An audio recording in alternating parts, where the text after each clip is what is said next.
Pinituan mo? Oo, nung nandun tayo. Yan mga guys. Kahit mainit o, nagbubuhos sila. Yan.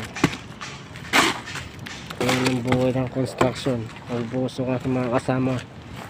Tapos, ihulog din sa precast na ginagawa nila. Yan. Yan guys.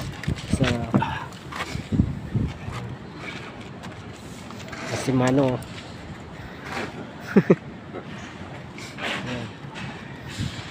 Nasa rooftop tayo.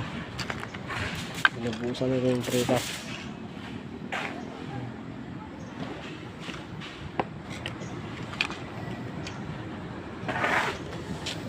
Nandun pa gano'ng kalayo yung nila nilalakaran nila.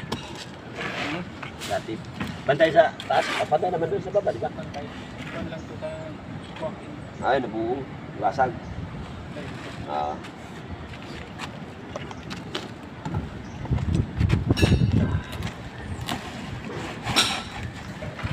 Ano lang yan guys.